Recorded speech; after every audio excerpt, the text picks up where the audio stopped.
You're good. Copilot for we're paying attention. We're hearing you. We're just trying to figure out the chaos. Okay, so I get to a certain point and it tells me, okay, you've reached your limit for the day of how many changes you can make or how many prompts you can ask.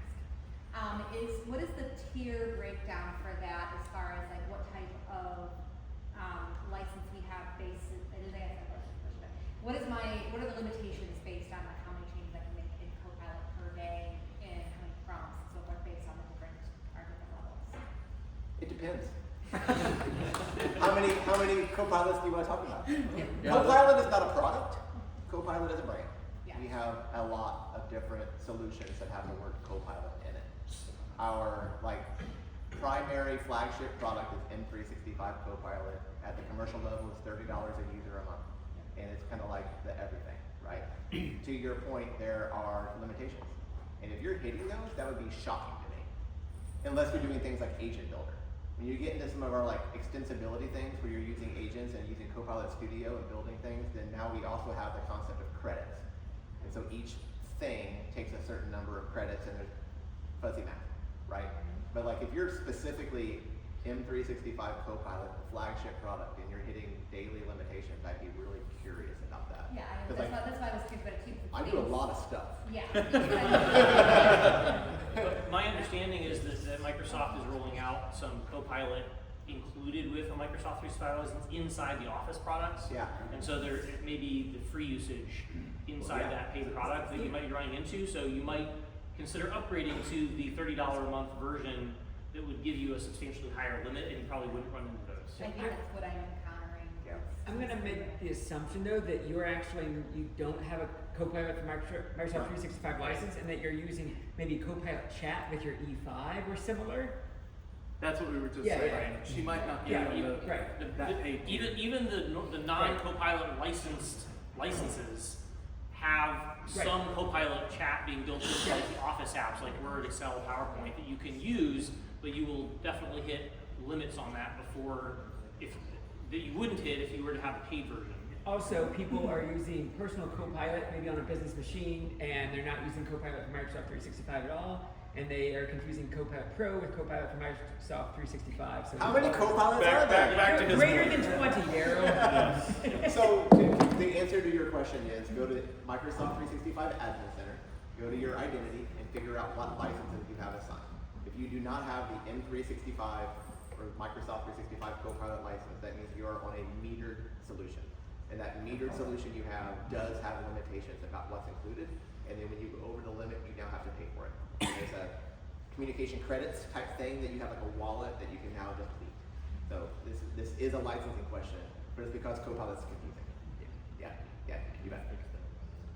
Yes, by the end of the day, I'll always solve that for you. Microsoft loves to pick a brand for something and then have 30 products for the same thing. They've done it to us forever. And then change it. And then change it arbitrarily. You mean we're allowed to innovate as a company? Innovation. We will stick to that term from this point. The recording stopped, right? Better not record. Not that Copilot Chat had 4 other names before, right? Bing Chat, it's Bing Chat. Chat Enterprise. All right, so hopefully this is a super easy answer. Banging out the Copilot, Microsoft 365 license, $30 a month version. That's obviously the version for anyone doing business intelligence data, correct? Are all the other versions using data sent to them, to feed back into the model? I'm just wondering from a security standpoint, because I only have 2 users licensed in 85 because of 85 staff, because they're the ones doing business intelligence with it, as far as I would call it proprietary potentially PII data. I'm just wondering, I'm assuming that's hopefully probably a licensing thing, right? But is what's feeding back in the model and what is it? It's a great question. I think if the heart of your question is, do we use your personal information to influence our overall modeling? The answer is no. Your data is your data. On any licensed, not licensed? At your tenant level, okay. There's nothing that you do that anybody in the world knows about that would train our model either. It's your data. So as long as they're logged in written, to the written Microsoft down 365 financial guarantee, okay. metered That's what I thought. and governed by governing organizations. We do not use your data to feed any other model, period. That's a really important question. The reason it matters is because we own the Copilot stuff. But very recently, we made a public announcement that you can now use the Anthropic models inside Copilot. And now that you can use the Anthropic models, we put a very specific disclaimer inside M365 Copilot. If you hit the drop-down button and you choose an Anthropic model, we no longer guarantee that we do not feed or train anything, and we have no control over that. We are offering that as a model inside our Copilot system, but that is not subject to the same data privacy. So that's the essence of your question. Yeah, data and I'm privacy. assuming it's the same with GPT-5. Is that OpenAI's model? So if you toggle that on, because it's not on by default, I'm assuming there's no guarantee. You have to of- read the data privacy models. They're very specific. For what it's Yeah. worth, I think the GPT-5 model is different. Yeah. Okay. Because it is still Microsoft's sponsored version, essentially. Okay. It's the next Copilot update, really. Cool. Yeah. Awesome. But Yeah. building, kind of the side question on your question, you hit on agents and other things you can build. You can build agents and point them to data sources within your tenant and have them reference that. And so that's a powerful tool that you can use, and that then crosses into, you can build things that everybody in your organization can use and use credits. for the Only tool. your organization. Right. It's not Yes. funding a model. It's Right. not Yeah. making us better. It's something for you that will not affect anybody else. So even though you build this awesome thing, that doesn't mean anybody else can benefit from that. Right. Only you. Yeah, agents, is that set up and being built through your call centers and running through the admin stuff? Admin dashboard? Like if you're trying to set up agents and figuring out how much it's gonna cost you. It's a data model in general. It depends. I think what I'm advising our clients to do, and what we're doing internally, is those that are constructing agents right now have a paid $30 a month M365 Copilot license. That is also giving them the ability to create agents where they can source whatever data into the agent to fill out its knowledge set that they want. And so far, we've not hit usage limits by going that route. If you were to do some of the agent building without any of the paid tiers, I would suspect very quickly you would hit some usage limits. I don't know what they would. They have guidelines, that it's like a lot of the other things. They've decided to make it credits. Well, what does a credit do? Well, this thing might be 2 credits. This might be a fraction of a credit. And so it is pretty hard until you start actually testing your usage. You to see, see it's what's- really based on, for right now, the user that's creating the agent. Well, is until who you open it what up. it's looking for. That's who we're choosing to license, the user that is creating the agent, and we found that to be most successful so far. And if you were to exceed the usage when you share it past your minimum thresholds for testing and so forth, then you might run into cases where if your whole team is using it, or if you build a public chatbot on your website that the general public is accessing, and that starts to generate enough usage, you will then have to start paying for the credits to actually deal with the compute that's handling all those requests. But it's probably beyond the scope of just the building how it works on the back end.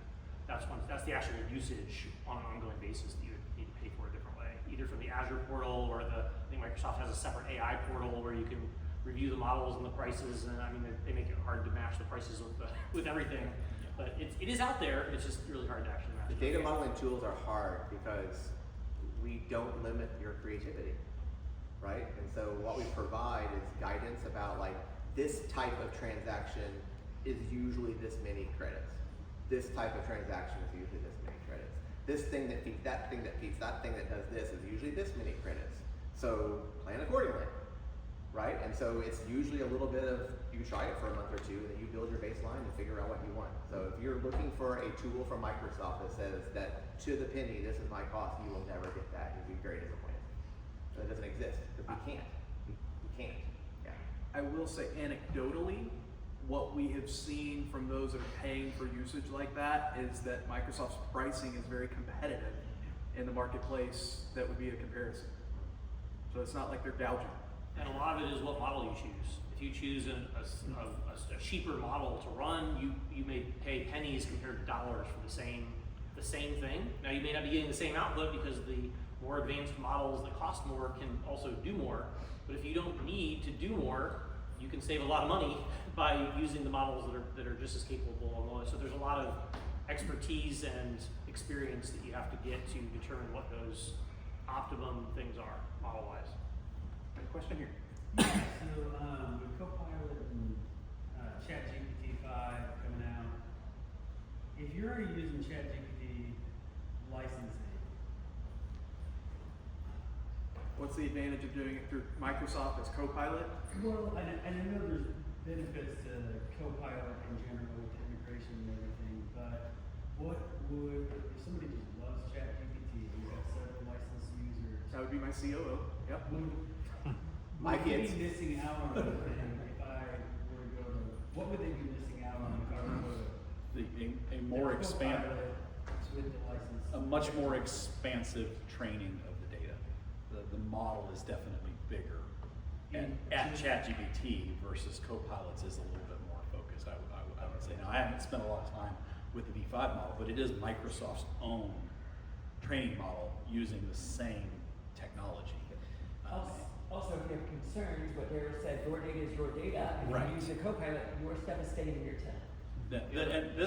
And this is, I mean, this is another side quest potentially, but you know, stepping into the AI side of things, one of the things that we are really starting to try to figure out how to advise churches best is it gets back to that protection of your data.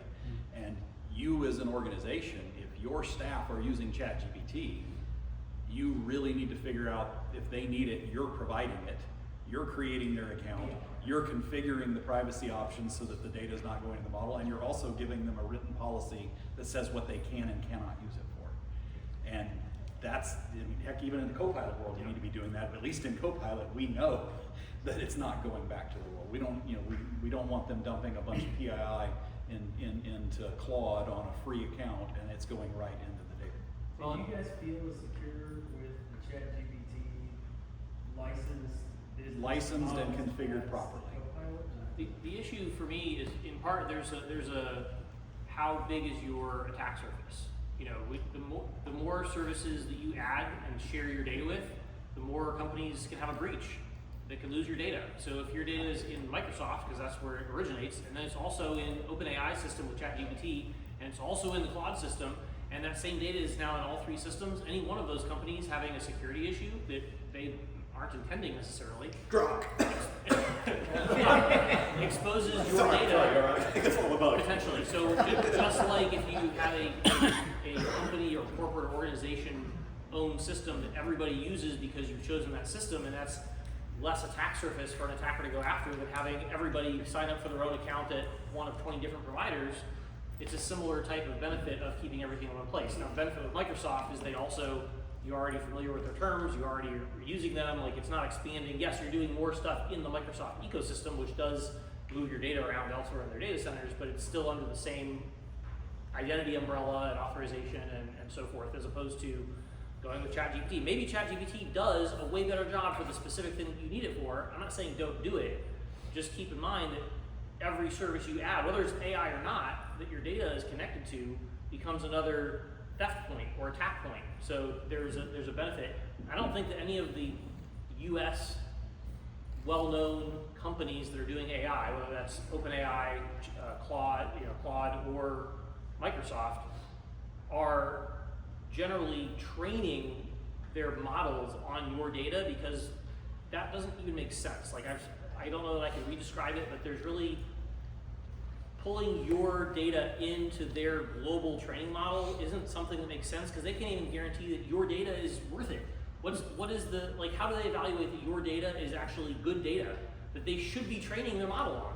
Like, they need to source public information from the general internet, or that they buy or get in books, and I mean there's arguments over copyright and so forth, but the source for their training data is really, really, really important, especially as they have to try to avoid AI generated training data, so now they're feeding on their own data, which causes bad data in the long run. So it's a big problem. Hallucinations is the word. Yeah. I don't think there's much of a concern, as long as the company themselves are trustworthy, that your data is going to go into a training model, and somebody's going to be able to say, how many attendees give how much money in this church over here because the model was trained on that data. Like Microsoft, OpenAI, Claude, they're not doing that. Now, if it comes from overseas or from a less reputable company that could be selling your data or something, like that's a separate issue or training on it.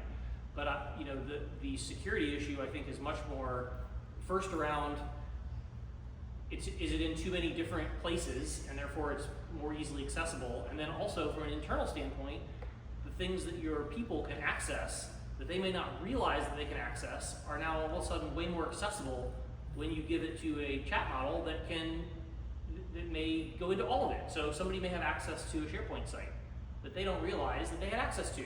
Maybe it has something that they shouldn't have. Well, if they ask OpenAI for that, or Copilot's perfectly happy to say, yep, you have access to that, no big deal, here's the information. But they may not have even known they had access to that information before. So understanding who has access to what is a very important first thing before you just roll out AI to everyone. And there's an aggregate function as well. So I use this example with a lot of our business clients, like, okay, you have an accounting person who sees all the invoices that you send to customers because they're dealing with applying payments.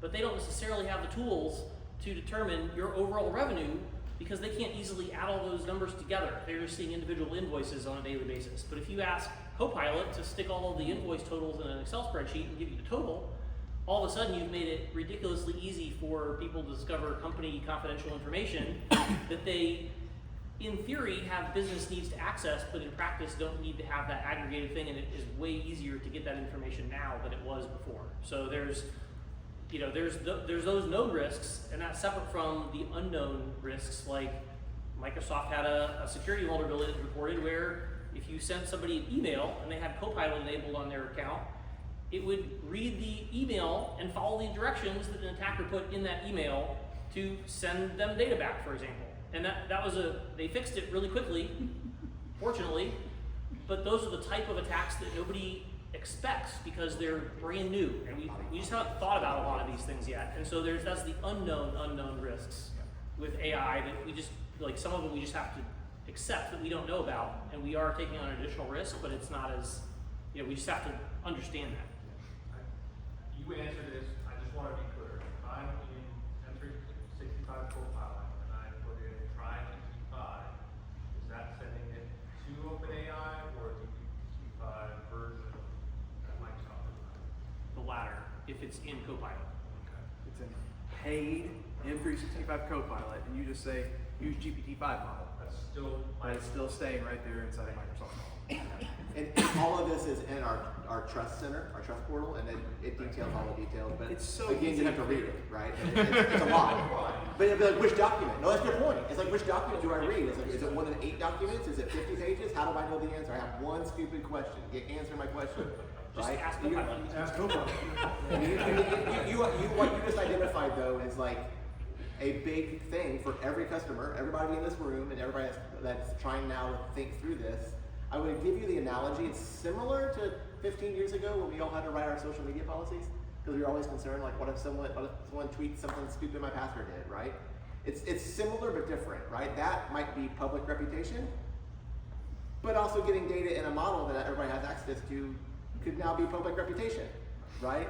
So I think your questions are exactly correct, and you should be asking these questions. I'm just encouraging you. Continue to push at it. Yeah. Tony. Do any of you have individuals with pastoral training on staff, and how is that shaping your theological conversations around technology and how it's influencing and shaping the church? I want to make sure I heard and understand the question. You're asking those of us on the panel if there's anybody on our staff that has pastoral or theologic training or background, right? And if that's informing what we're advising within our client base. Okay. I'll go first. So I work at Microsoft. We're a big, giant organization. I am a seminary graduate. I went to Southwestern Baptist Seminary in Fort Worth, Texas, and I spent a number of years in full-time ministry. And my team knows who I am, they know my faith, and they know that if I push against something, there's probably a reason for it. So I am expected in some of our internal project management type things, I'm expected to speak up. And if I have questions or concerns about anything ethics or anything privacy, they know there's probably a reason, and they ask my opinion and they value my opinion. That I can speak specifically into my organization called Technical Strategy as part of our core team. And so, building on that, we have multiple people on our staff who have theological education backgrounds and have moved from ministry into technology, right? People who've had a passion for IT in the church tend to gravitate quite often when they leave the church proper to some of the MSPs that focus in the church space. And so we definitely attract that in there, and we all have ministry experiences that shape our, the expectations of what we're going to bring to the table in those conversations. And And so the simple answer is yes. It's a much more complicated, longer answer. My answer would be yes, we do. I view it just like my senior engineering staff. If I put 3 of them in the room, I get 6 or 8 opinions. Yep. Facts. And so the more theologically trained or pastoral experienced folks we have, the more varying of opinion. Hence the reason so many of you work at so many different churches, right? So does it inform it? Absolutely. Does it give more clarity? Next question. Yeah. I think it was I'm moderating. I don't know. He has asked a question. I think he had his hand raised a couple times. Did you have a question you wanted to ask, or were you just like speaking into things? Yeah. Okay, got it. I saw your hand. All right. Yeah. Well, then we're back to Sorry. There we go. What happens when an end user that isn't necessarily very highly licensed clicks hey, Copilot, or there's a couple other things, try it now. Yeah. Which feels like, right, get a paid version of something that wasn't approved by IT department, blah, blah, blah. So how does that work? I'll add the first thing, and this is I have a beef with Microsoft on this. I have a beef with Microsoft on this. So there is the concept of allowing people to purchase things within there. There is not a global turn it all off. True. Every time they add a new one, you have to go turn that one off. Yep. And so There's not an expiration or like a 30-day, like, it is? no, like they tried, like there are certain things that they can literally buy and pay for themselves in your tenant, which is They're all credit kinds of Well, stuff. to be clear, there's both. There's both. Most of the time, it's click here to try it. Yeah. And then at the end of their trial period, it's like, hey, go ahead and put in your credit card, and you can keep paying for it. Right. Gotcha. So like as an individual user, they can fund it Right. as a license that's within your tenant. Right. And from an administrative perspective, you can see a report about it. Well, Or then, even on an trial- individual product basis, every time they add one of these products, Yeah. you can administratively go in and turn that one off. Okay. Even as a trial, is that showing up in the admin panel? So I had Copilot write me a PowerShell script that discovered all of the ones available and turned them all off. It's a very, very good use of using Microsoft against Microsoft. There is Right. one. No, he nailed it. There's one. There's a couple things. I'm going to speak into it a couple different ways. The trial licenses, there is no global kill switch. Yeah. Whenever we introduce something new, there's a learn article that we update. I forget the name of it. It gives you the GUID, the license GUID, that you have to run a PowerShell command with that right GUID to turn that thing off if you don't want it to be on. That's different than the in-product marketing messages. Because sometimes there might be an in-product marketing message that might say something like, hey, want to learn more about Power BI? Please come to Build Conference. It's going to be blah, blah, blah. Click here to register for Build Conference. Those are controlled differently than the things that might allow you to buy licenses. And then there are some global kill switches for in-application marketing messages. So depending on your organization and what you want your end users to see, some things you control and some things you can't. And this is, I gotta be very careful because I'm being recorded and I'm wearing a Microsoft shirt, but this is part of my challenge as well because like, I understand why we do what we do because it reduces friction and because we are so focused on getting the right technology in the right people's hands for good. Rose glasses, right? For good, we want to reduce that friction. But we also know that IT organizations want to have a lot of control, and that means that you have less control than you want. And so that's the friction that you're dealing with. Like, they're exactly The point right. is, end user sees something, hey, I didn't know that existed, that sounds cool, let me go ask my IT department about it. That's what or they how should do. that turned out. Yeah. But instead, we're pushing a button and have access Correct. to it then. Correct. Yeah. On the back end, saying, hey, this is cool, can I use this? Yeah, it's a point of friction. I agree. A non-licensing, non-AI question. Oh, wow. You're my favorite. I feel like I'm missing a product in the M365 portal or suite. So tell me what it is that I'm missing. I hate Adobe Acrobat with passion, and I don't want to have to pay for it. I want to do this with a Microsoft product. What product should I be using? What are you doing with PDFs. well, Editing. define editing. I don't think I can. What's the definition of it? So, high level, the direct answer would be Edge is the default PDF viewer, now powered by Adobe. Go figure, right? But the renderer is actually the Adobe engine, but it's in Edge, it's embedded in Edge. And with that, basic free embedded. You can do things like annotate on top of it. So you can add a signature or do something simple, kind of that style of edit. If you want to edit the text inside of the PDF, you want to change the text or something like that. Technically, Word can open a PDF and make it editable. The formatting is lovely, but it has that capability. Beyond that, I'm not aware of any other You can capability. save that as PDF for most of the Office products as well. You know, to create, if you have a You Word save document, as you can PDF. save that as PDF.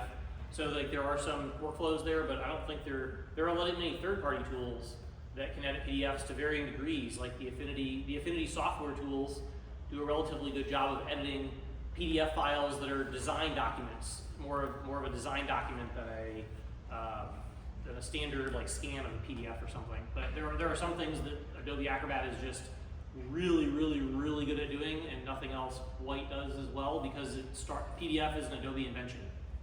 And a licensed product.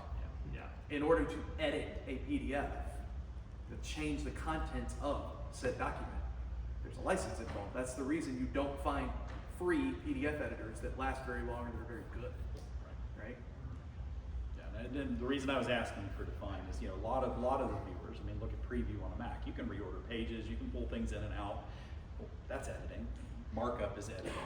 Usually the line is, I have this PDF that I can't even select the text in. It's really an image. Mm-hmm. But Acrobat Pro brings in where it's going to OCR it and create and allow you to edit it in ways that nothing else really will. That's usually where people start needing the expensive license, or they're creating interactive forms in PDFs, which is really, again, right back to that's They own it. licensed core to Adobe. They own it. They created it. That's their space. Yeah. And I would argue, That's what make I a web did form. before. Here's the, Is it the way they do it? Because there's Microsoft Forms, but it is not the same. hang on, So before we go Microsoft Forms and forms. Google Forms are different than what he just described. Yeah. Yeah. Okay. I do want to say this, if you're not aware of this, earlier this year, 2025, Adobe really overhauled their nonprofit offerings and the way those programs are set up. And one of the key things they did that's actually pretty nice for nonprofits, individuals can purchase Adobe Acrobat Pro under a nonprofit umbrella for $15 per year. Per year. $15 per year for Acrobat Pro. Now here's the catch. You can't administratively manage this at an IT level. It's designed like the try it now, pay for it yourself button in 365. So you give your users the special link and the special code for your org, and they go and sign up for their own Adobe account, and they pay their $15. I've been advising my clients that if the organization wants to reimburse them for that, great. But that is like them buying batteries or Post-it notes. It's for their departmental budget to cover. That ain't an IT expense anymore because it's $15 a year. Do you have a name of that? And next year. It is Adobe Acrobat for nonprofits. And next year, you have to reapply, or it will flip to the full price on their credit card. Right, you do take on the responsibility on annually, essentially re-registering as a nonprofit with Adobe in order for your code to keep applying that discount. Yeah, good call out, Tim, thank you. By the way, great shirt. So it was licensing. I'm sorry, it was licensing. So was her non-licensing. Everything is licensed. Everything. Okay, I feel like this side deserves to ask a question, or they're asleep. Nothing. You're all Microsoft geniuses. How many Google users are in the room?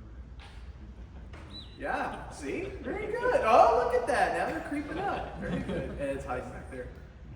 Okay, fine, this side. All right. We got one. Is there like best practice or how-to document on if you want to start using Intune more to manage your devices, like how to go down that path?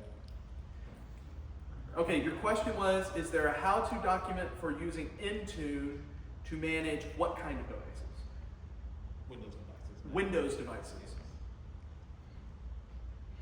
And moving from a not local to purely cloud. So migrate. Oh, that's a whole different question. So now you're at, now he just added on, oh, and can you help me migrate from an on-prem AD to being cloud only with Intra ID? So inside Intune, I believe it's still there. When you go to like our, I'm showing my age, TechNet. Learn.microsoft.com. Learn.microsoft.com. When you go to our learn.microsoft.com Intune Hive on the left-hand side, all the Intune stuff. At the very bottom, there should be a learning path, and then that learning path should take you to some guided education with including videos and like click on this button to give you some baseline knowledge. Usually, that same learning path will send you to the adoption website. It's adoption.microsoft.com, and on the Intune adoption website, we have YouTube articles and videos that answer a lot of your questions. We crowdsource a lot of that knowledge to partners and to MVPs, so community members that write their own stuff. And so we really give them early access to tools and certain levels of licenses that are included as part of their partner agreement and part of their MVP agreement that allow them to have access to things and build things. If you're asking for like, what's the one place to go to learn that one thing, start at learn.microsoft.com. And or, I mean, Or this adoption, just not sounds Microsoft. whatever, promoting, but that's the kind of stuff that's really good to engage with an MSP partner that's helped a lot of organizations do it. You're gonna Maybe do it help once. fast track And a lot right? faster. It's Because they've done it hundreds of times, and you'll do it once. It's worth that investment because they can walk alongside you, training you while you're also getting yours done. Hugely valuable. Ed's nodding his head, so call Ed Buford. He's retired. He's semi-retired. He retired when you took away his exchange service. Are you okay? I was gonna let you go, but I was okay. gonna mention there's a YouTuber called, or it's a group called Intune Training. They do a lot, like long form series of trainings on how to get started, setting up trial accounts, tenants, and then Sounds like a great name. YouTube, Intune Training. Intune Training. Yeah, really. That's great. Go to ChatGPT, I bet you get some good answers. Co-pilots. Oh, sorry. Okay, you've been waiting a while. Yeah. So OneDrive, a couple of OneDrive questions. Yes, you have to license it. Not maybe versus how, it might be much longer, but most of it's first off is possible. Is there a way maybe be able to look to see, it's like, oh, hey, these 5 users, their OneDrive is signed out. You know, like where I can kind of proactively, pass it over, I know, or is that possible? So for clarity, I think what your question is there a way for you to administratively tell who doesn't have OneDrive, the app, signed in on their local workstation? Function. Whether Mac or It's PC. today, but it's not today for some reason. Yep. Is Okay. that All right. possible? So the answer is yes, mostly. So part of our baseline in configuring an environment is to configure it so that the OneDrive client is reporting back to a dashboard in the Microsoft portal. And so you do get statistics and information. And with that, you can see when one's stopped reporting. It's not anything fantastic. It's not, oh, I get a notification this computer hasn't checked in 2 weeks. But it is far more than nothing, which is a lot of times what we have otherwise. And what Jonathan just whispered in my ear as a reminder is that's not turned on by default. Correct. You So have to configure it and that's push part a of quit their and- model, and probably everybody up here, that's part of their model. But for if you don't know that exists, you won't know that until you set that I'll up. find somebody and ask where to do it. Please do Yeah, that. yeah. You should do that. There are some incredible tools in there. Microsoft provides a lot of that kind of stuff on the back end, but it is not like, oh, I signed in and it's all working. There's a lot to configure. I mean, the reason we don't, because of privacy. Hey, we turn on the fact that you can turn on and try a license, but for some reason we don't turn on that particular thing. There's probably a reason. It was probably a European customer. It was probably a workers' council that said you can't do that because now you're tracking my work, so we turned it off by default. That's probably what happened. There are third-party PowerShell scripts out there that can do some monitoring as well of Intune. This PowerShell script for OneDrive. great on Mac OS. So what's the way to that? Is there a way to, like, when I set it up, it's, hey, we're gonna back up your documents and whatever. Can I enforce that, like, no, you can't use iCloud, or no, you can't do whatever? There is a way to do So Not natively within Intune or within OneDrive or its management, you can do that with policies, so you can do that from Intune, or you could do that like if you're using another mobile device management, either for Windows or Mac OS. There are policies that you can do that. It's in your restrictions policy if you're looking at the payloads inside of any MDM.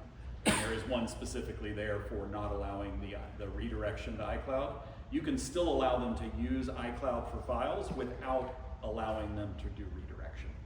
And So by the way, those work really well. you definitely want to do that Yeah. for what that's worth, because you can't, it's a limitation of the OS. You can't have multiple tools redirecting the same folder. Right. And when they try to, have fun. Yeah, it makes a bad day. We call that a race condition. Yes. Race to the bottom. Teresa. And we have about 5 minutes, I think. Is that right? Thoughts on, or timeline on plastic Outlook, new Outlook, New Outlook exists. It's It GA. does.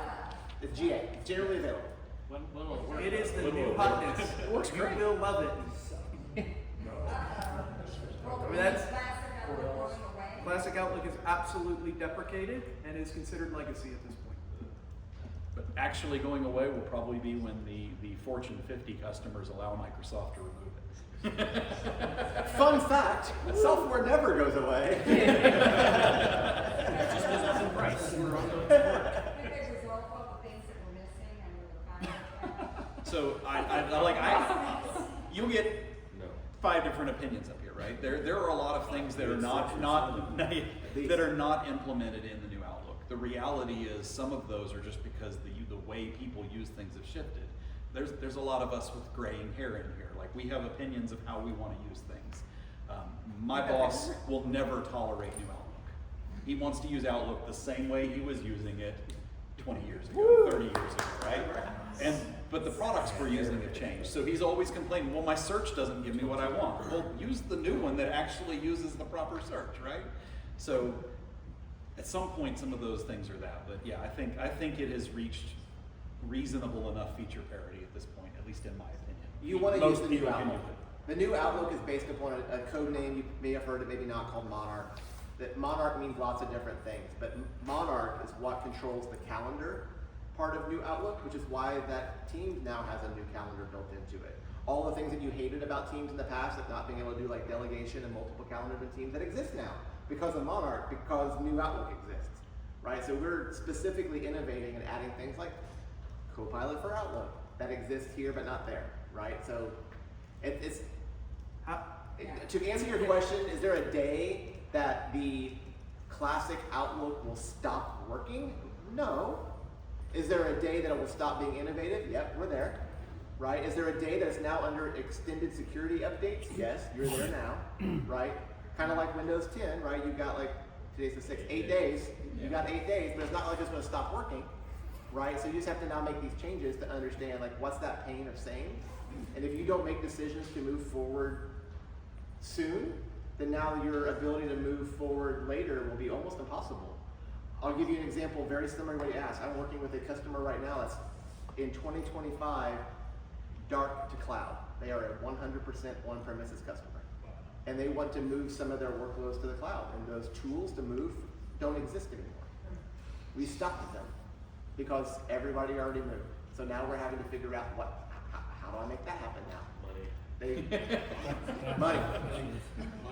Yeah. They did bring Copilot for Outlook to Outlook Classic.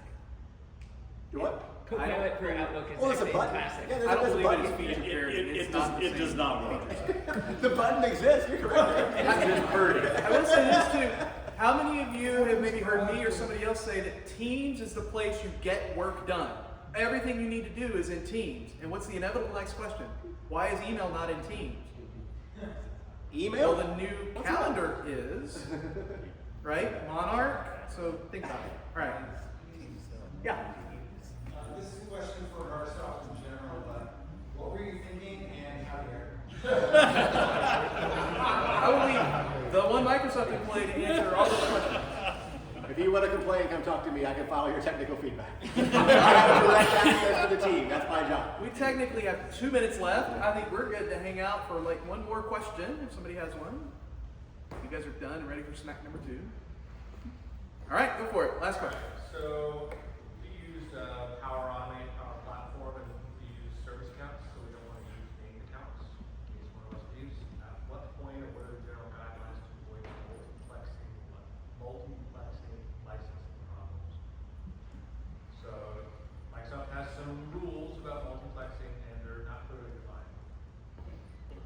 you define the term? So, if I'm using a service account, it's generally you don't want to be doing anything that you should have to license multiple users in order to automate. It's using one account where multiple users should be licensed to do something. So like how to automate flows. I want to be owned by the organization, not by an individual, so when he departs, I don't lose them. Right. So that flow lives here in this account, Yeah. but now all of us are leveraging that flow under this shared generic account. I feel like he's more qualified to answer Yeah, this so, question. Is that, but that's the scenario you're describing. Yeah. So what I'm going to say is, in my organization, my guidance is always by N+1 license. The one is your group account, your service account, whatever you want to call it, and that is the creator of your Power Automate flow. And you really just have to use that account once. Maybe things execute as that, but then you know, Bob, Larry, Tom, whoever, they log in as their self and they modify the flow if they're on your development team or whatever. So that's always my guidance, because the creator is not the same as the owner, and it has special privileges, and you want the creator account to exist outside of the people in your organization that may leave. So that's always my guidance, and that gets around your licensing concerns, because you've licensed all the people that are going to touch it, and the one account that's going to persist and live longer than the people. And I would say that fits Microsoft's intended licensing model, which is you're not sharing passwords. Right. So multiple people are not logging in as the creator account, right? In order then to have the rights to do what they need to do, they need to be licensed themselves. Right? So were we talking just about Power Automate, or were we talking about other things in the Power Platform? Mostly it affects Power Automate. Okay. Yeah, in general. I think we now put that under what we call AI business processes. It used to be called biz apps. So if in case you used to go to a biz apps webpage and it disappeared on you, it's because we rebranded. You're welcome. So I think we now call it AI business processes. I think there's a new Hive in the Learn articles that's being updated, but like what you're describing is how it's intended. And I think Aaron did a good job of giving you an understanding. Because there's certain things inside Microsoft land that if you have like one license, it now all of a sudden unlocks everyone to do that thing.